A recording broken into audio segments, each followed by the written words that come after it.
Imagine waking up one ordinary morning, and before your feet even touch the floor, you have already surrendered your mind to the world.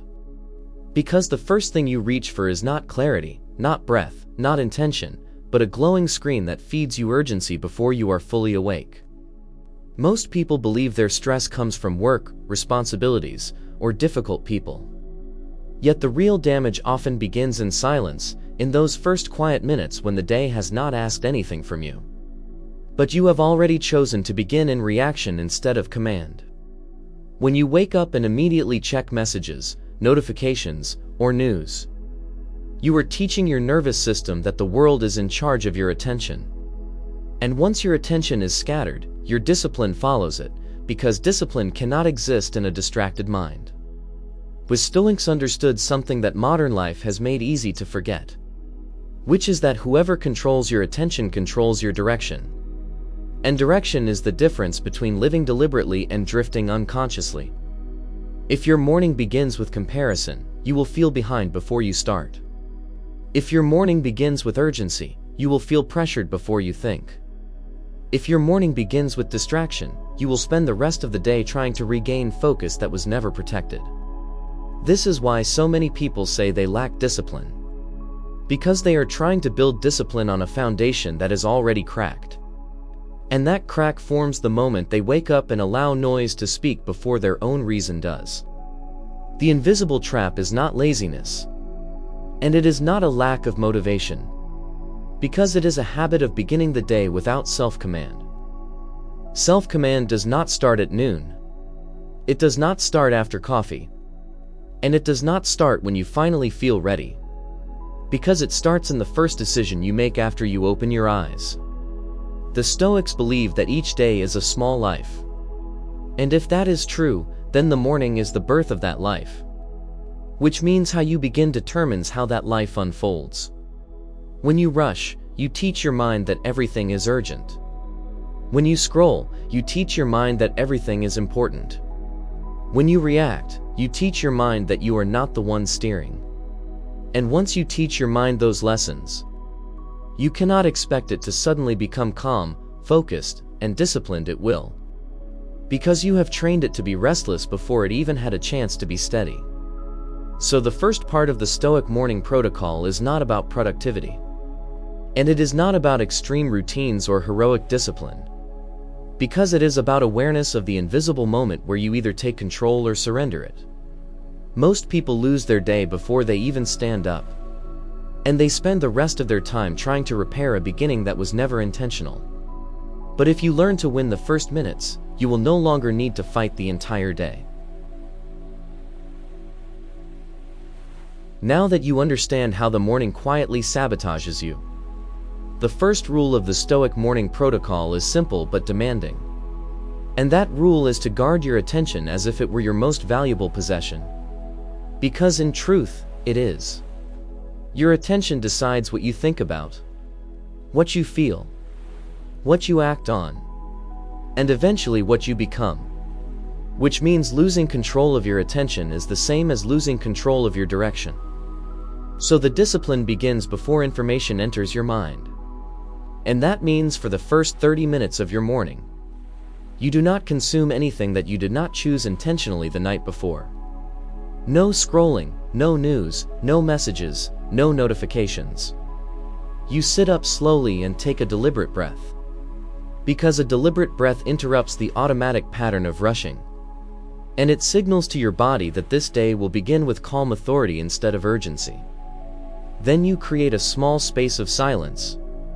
Not to be mystical or dramatic, but to allow your thoughts to settle before the world begins speaking. In that silence you can read something that strengthens your judgment. Or you can write a few lines that clarify who you intend to be today. Because the Stoics trained their minds before they faced the world. Marcus Aurelius wrote reflections to himself in the morning. Not because he needed inspiration, but because he understood that if he did not remind himself who he wanted to be, the chaos of the empire would decide for him.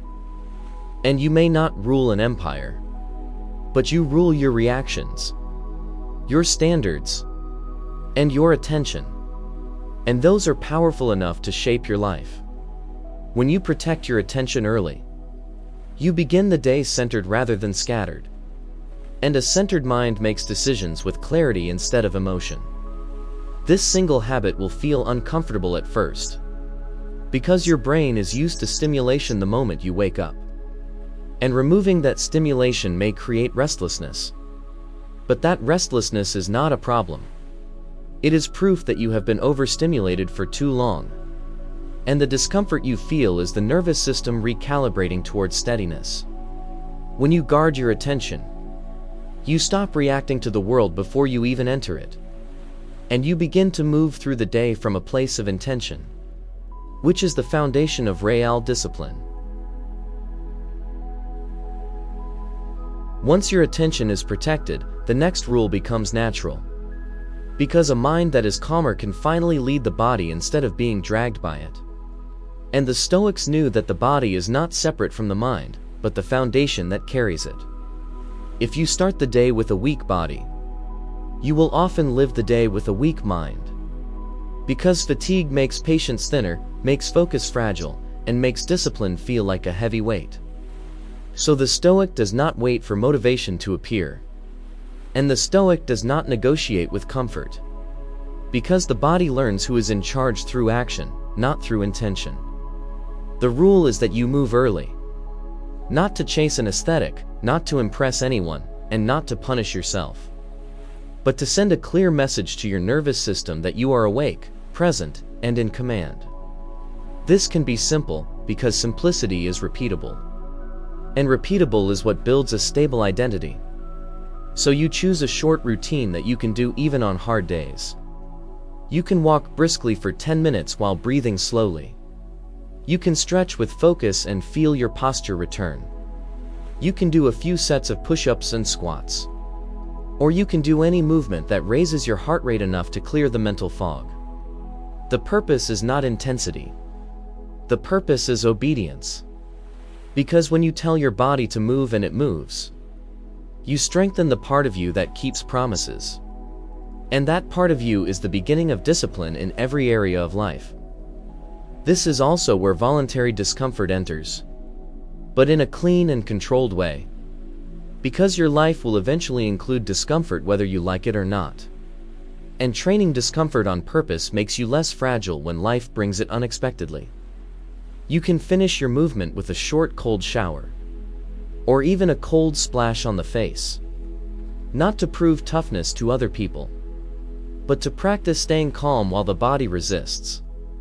Because that resistance is the same resistance you feel when you want to procrastinate. When you want to avoid a hard conversation. Or when you want to delay the work that could change your future. So when you command your body in the morning, you are not just exercising. You are training self-command. And self-command is what turns Stoic philosophy into a real life instead of an idea.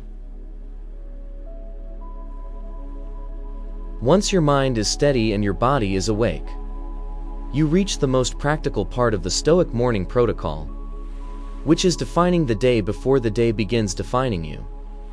Most people wake up and immediately enter reaction mode, because they allow emails, messages, and random requests to set the agenda. And then they wonder why the day feels busy but empty. Busyness is not progress. And activity is not direction. Because direction only exists when you decide what matters before urgency appears. The Stoics understood that you cannot control outcomes, but you can control actions. And actions are the only place where your power truly exists. So before you check anything that pulls you outward, you choose 3 meaningful priorities for the day. Not 10, not 15, and not a vague list of hopes. But 3 specific actions that move your life forward. These 3 actions should reflect your long-term values. Because discipline becomes sustainable when it serves something meaningful. And meaningless effort always collapses under pressure. Then you identify the one temptation most likely to sabotage you today. Whether it is scrolling, overthinking, avoiding a difficult task, or seeking approval. And you decide in advance how you will respond when it appears.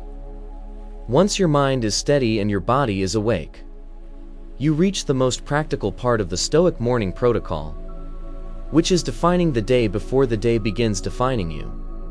Most people wake up and immediately enter reaction mode because they allow emails, messages, and random requests to set the agenda. And then they wonder why the day feels busy but empty. Busyness is not progress. And activity is not direction. Because direction only exists when you decide what matters before urgency appears. The Stoics understood that you cannot control outcomes, but you can control actions. And actions are the only place where your power truly exists. So before you check anything that pulls you outward, you choose 3 meaningful priorities for the day. Not 10, not 15, and not a vague list of hopes, but 3 specific actions that move your life forward. These 3 actions should reflect your long-term values, because discipline becomes sustainable when it serves something meaningful, and meaningless effort always collapses under pressure. Then you identify the one temptation most likely to sabotage you today. Whether it is scrolling, overthinking, avoiding a difficult task, or seeking approval. And you decide in advance how you will respond when it appears. The final rule of the Stoic Morning Protocol completes the cycle.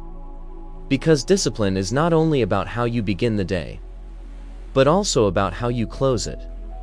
And the space between those 2 moments is where character is formed. First comes voluntary discomfort. Not in an extreme or theatrical way, but in a deliberate daily act that reminds you that comfort is not the ruler of your decisions. Every day you choose one action that feels slightly uncomfortable. Whether it is finishing a task you have been avoiding, initiating a hard conversation, training when you feel tired, or resisting an impulse that usually controls you. The purpose is not to suffer. The purpose is to strengthen the muscle of follow-through. Because each time you act despite resistance, you weaken fear and strengthen trust in yourself. And self-trust is the foundation of all real confidence. Because confidence does not come from feeling strong. It comes from evidence that you can act even when you do not feel strong. Then, when the day ends, you do what most people avoid, which is looking honestly at how you lived. The Stoics practiced nightly review not to criticize themselves, but to correct themselves. Because correction is what turns repetition into improvement. You ask yourself 3 simple questions. What did I do well today? Where did I fall short? And what will I adjust tomorrow? You answer calmly, without drama. Because this is not about guilt. It is about growth. And growth requires awareness. When you review your day honestly, you stop drifting through life on autopilot. Because every night becomes a reset. And every reset strengthens the next morning. This is how the 5 rules connect. You guard your attention. You command your body. You define your direction. You practice discomfort. And you review your character. And when you repeat this cycle consistently, you stop hoping for discipline. Because you build it quietly. One deliberate morning and one honest evening at a time.